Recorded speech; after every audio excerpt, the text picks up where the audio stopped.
¿Qué tal, estimados estudiantes de español? Bienvenidos a otro video donde vamos a aprender otro uso del verbo estar en esta ocasión. Permítanme presentarme, yo soy Hugo Mendoza de Hugo Spanish Academy. Vamos allá, ¿me acompañan?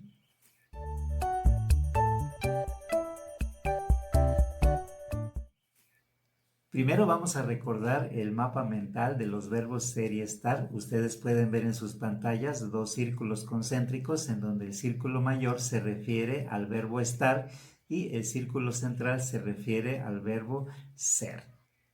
Es muy importante mencionarles que el factor tiempo no es necesario en este nuevo modelo.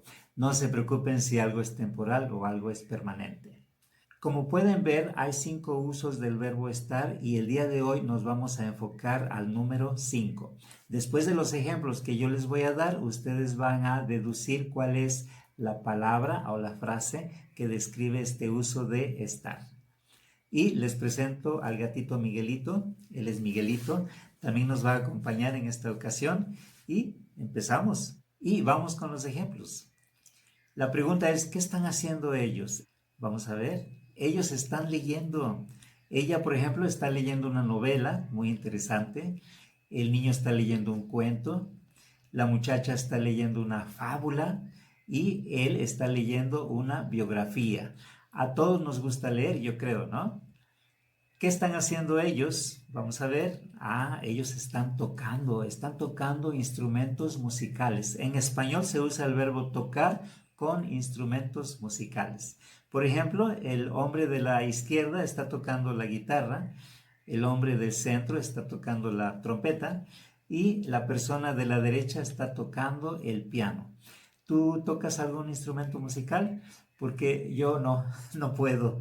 Vamos a ver otro ejemplo. ¿Qué están haciendo ellos? Vamos a ver. Ellos están cocinando. Por ejemplo, la niña y su mamá están cocinando un postre. El hombre de en medio está preparando o cocinando una salsa. Y las mujeres están preparando o cocinando una ensalada. Otro ejemplo, ellos están bailando diferentes ritmos. Puedo reconocer aquí el tango, ¿no? Una danza de Indonesia probablemente y danzas de Latinoamérica. Es bonito bailar, ¿no? Entonces, ¿qué están haciendo ellos? Están bailando.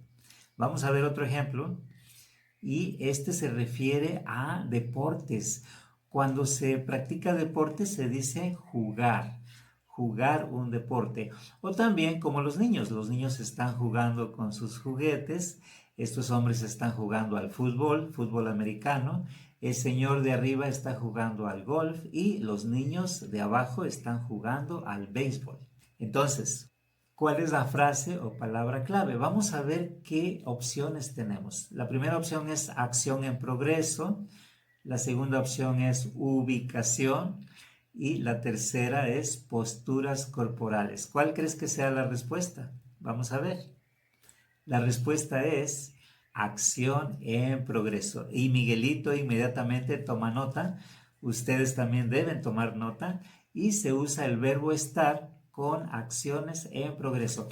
Algo importante, en español usamos esto para describir lo que está pasando ahora mismo o en estos días. Este uso no es correcto en español para describir futuro. Creo que en inglés se usa para decir también futuro, ¿no? Estoy visitando a mis amigos o estoy viajando a Nueva York para futuro, pero en español esto no se dice, ¿sí? Solamente para acciones que están ocurriendo ahorita, acción en progreso o en estos días. ¿Está bien? Vamos a recordar los ejemplos de nuevo. Estar jugando, ¿sí? Estar jugando béisbol, estar leyendo una fábula, estar bailando, en este caso estar bailando tango, y estar tocando un instrumento, como él está tocando la guitarra. Y otro ejemplo es el último, ellas están cocinando. Entonces, vamos a recordar que un uso importante de estar es cuando decimos acciones en progreso. ¿Qué está pasando ahora mismo?